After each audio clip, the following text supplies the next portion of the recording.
নমস্কার। আজকের এই বিশেষ বিশ্লেষণে আপনাদের সবাইকে স্বাগত। দেখুন, আমাদের দেশে তো বিধানসভা নির্বাচন লেগেই থাকে, তাই না? কিন্তু সম্প্রতি যে নির্বাচনের ফলাফলগুলো আমরা দেখলাম, মানে এর স্কেল বা মাত্রাটা এক কথায় অভাবনীয়। দেশের বিভিন্ন প্রান্তে যে পুরানো রাজনৈতিক দুর্গগুলো ছিল, সেগুলো যেন চোখের সামনে একদম তাসের ঘরের মতো ভেঙে পড়ল। তো এই যে এত বড় একটা রাজনৈতিক পট পরিবর্তন ঘটে গেল, আজ আমরা সেটাই একটু গভীরভাবে বোঝার চেষ্টা করব। তো চলুন সরাসরি ঢুকে পড়া যাক আজকের আলোচনায়। এই ৬টি মূল বিষয় আজ আমাদের এজেন্ডায় থাকছে। আমরা দেখার চেষ্টা করব যে দেশের আলাদা আলাদা প্রান্তে ঘটা এই আঞ্চলিক ঘটনাগুলো কিভাবে আসলে একটা অনেক বড় জাতীয় গল্পেরই অংশ। শুরুতেই আসছি আমাদের প্রথম পয়েন্টে, একটি পরিবর্তনশীল রাজনৈতিক মানচিত্র।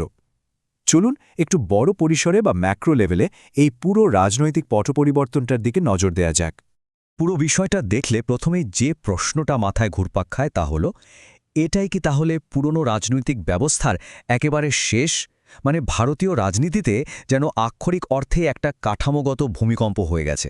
একটু ভাবুন তো, আদর্শগতভাবে স্থবির হয়ে পড়া দলগুলো আর দশকের পর দশক ধরে মাথা উঁচু করে দাঁড়িয়ে থাকা রাজনৈতিক দুর্গগুলো রাতারাতি কিভাবে যেন ধূলিসাৎ হয়ে গেল।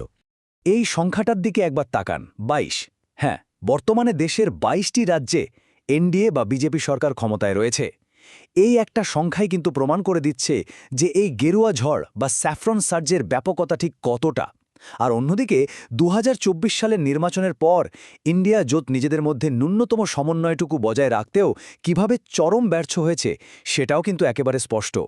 এবার চলুন সোজা চলে যাই পূর্ব ভারতে। আমাদের দ্বিতীয় পয়েন্ট, বাংলার ভেঙে পড়া দুর্গ।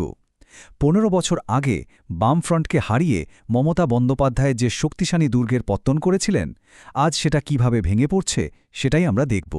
এই চারটার দিকে একটু খেয়াল করুন। ২০১১ সালে ২৮৪টি আসন জেতা টিএমসি আজ কিভাবে মাত্র ৯০টি আসনের নিচে নেমে যাওয়ার জন্য সংগ্রাম করছে। আর ঠিক উল্টো দিকে বিজেপি প্রায় ৪৫% ভোট শেয়ার অর্জন করে নিয়েছে। সবচেয়ে বড় কথা, অভূতপূর্বভাবে ২/৩ হিন্দু ভোটারের সমর্থন তারা নিজেদের দিকে টেনে আনতে পেরেছে। এই মাত্রায় ভোটের একত্রীকরণ সত্যি বলতে আগে খুব একটা দেখা যায়নি।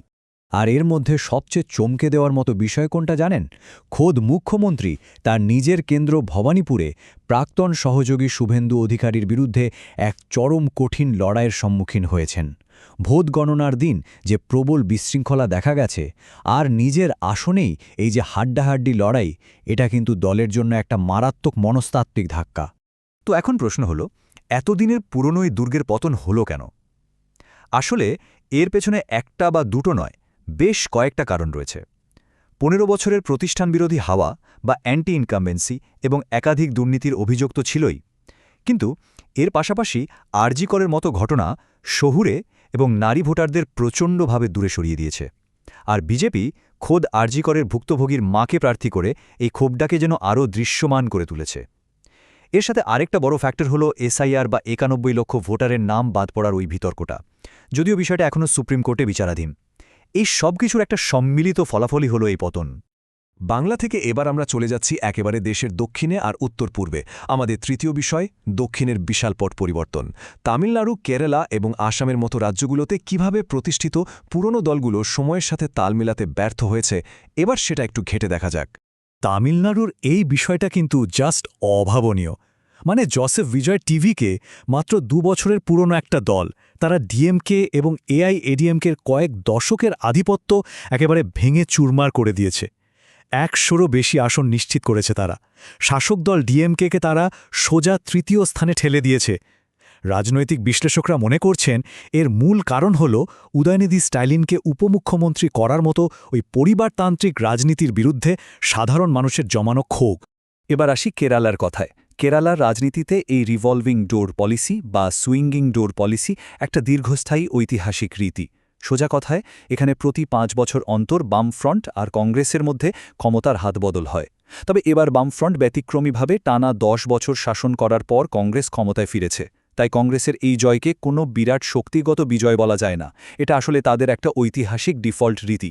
তবে এর একটা অনেক বড় তাৎপর্য আছে, বর্তমানে ভারতের আর কোনো রাজ্যেই কিন্তু কমিউনিস্ট সরকার অবশিষ্ট রইল না। আসামের পরিস্থিতি বুঝতে গেলে এই কথাটা একদম পারফেক্টলি খাটে। আপনি যদি অভিযোগের বিরুদ্ধে লড়াই না করেন, তবে আপনার নীরবতাকেই দোষ হিসেবে ধরে নেওয়া হবে। আসামে কংগ্রেসের টানা 3 বার হারার পেছনে ঠিক এটাই একটা বড় কারণ।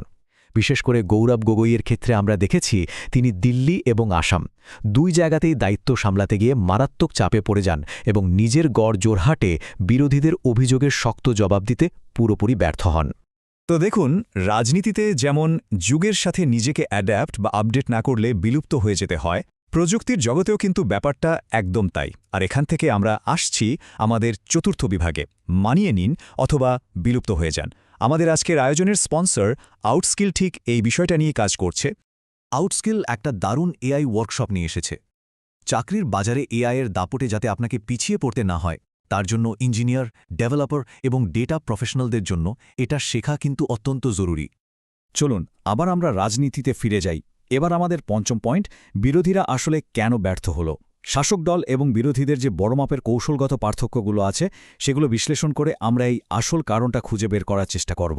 শাসক দল আর বিরোধীদের কৌশলের তুলনা করলে একটা জিনিস কিন্তু একদম জলের মতো পরিষ্কার হয়ে যায়।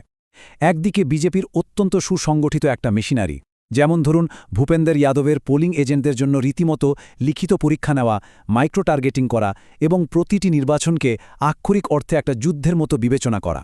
আর অন্যদিকে বিরোধী জোটের কৌশল বলতে সেই পরিবারতন্ত্রের ওপর অধিকার ফালানো, শুধুই একটা আশার ওপর নির্ভর করে বসে থাকা এবং কোনো সুনির্দিষ্ট ঐক্যবদ্ধ আদর্শের অভাব।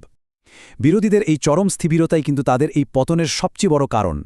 এই তথ্যটা শুনলে আপনি হয়তো অবাক হবেন। বলা হচ্ছে শুধুমাত্র ঝুঁকি এড়ানোর স্বভাবের কারণে তামিলনাড়ুতে কংগ্রেস টিভিকের সাথে ৭৫টি আসনের জোট করার একটা দুর্দান্ত সুযোগ হাতছাড়া করেছে। অথচ ঠিক সেই সময় অভিনেতা বিজয় অত্যন্ত নীরবে নিজের ৮৫,০০০ ফ্যান ক্লাবকে তৃণমূল স্তরের একটা বিরাট শক্তিশালী রাজনৈতিক শক্তিতে রূপান্তরিত করে ফেলছিলেন। একটু ভেবে দেখুন, এই ঝুঁকি না নেওয়ার মানসিকতা বিরোধীদের ঠিক কতটা পিছিয়ে দিচ্ছে। এবার আমরা চলে আসছি আমাদের আলোচনার একেবারে শেষ পর্যায়ে। আঞ্চলিক দলগুলোর এই যে ধীর, কাঠামোগত এবং আপাতদৃষ্টিতে অপরিবর্তনীয় পতন আমরা চোখের সামনে দেখছি, সেটাই আমাদের এই ষষ্ঠ পয়েন্টের দিকে নিয়ে যায়, বিরোধী দলহীন এক গণতন্ত্র। দেখুন, যে কোনো সুস্থ গণতন্ত্রের জন্য একটা শক্তিশালী বিরোধী দলের উপস্থিতি একেবারে অপরিহার্য। সরকারের জবাবদিহি নিশ্চিত করা, স্বচ্ছতা দাবি করা, তাদের কঠিন প্রশ্ন করা এবং শুধুমাত্র আমরা শাসক দল নই বলার বদলে একটা প্রকৃত আদর্শগত বিকল্প মানুষের সামনে তুলে ধরা, এগুলোই তো বিরোধীদের মূল কাজ। আমরা যদি একেবারে নিরপেক্ষ দৃষ্টিকোণ থেকে দেখি, বিরোধীরা যদি তাদের এই দায়িত্ব পালন না করে, তবে খুব শীঘ্রই কিন্তু উত্তরপ্রদেশের সমাজবাদী পার্টির মতো অন্যান্য দলগুলোকেও ঠিক এই একই অস্তিত্বের সংকটে পড়তে হবে। আর এই পুরো বিশ্লেষণ থেকেই শেষে একটা গভীর এবং বেশ ভয়ের প্রশ্ন উঠে আসে। বিরোধীরা যদি এভাবেই কোমায় আচ্ছন্ন হয়ে থাকে, তবে কি আমরা বাই ডিফল্ট একটা একদলীয় ব্যবস্থার দিকেই এগিয়ে যাচ্ছি? ভারতের এই এত বড় বহুদলীয় গণতন্ত্রের ভবিষ্যৎ আসলে কি হতে চলেছে?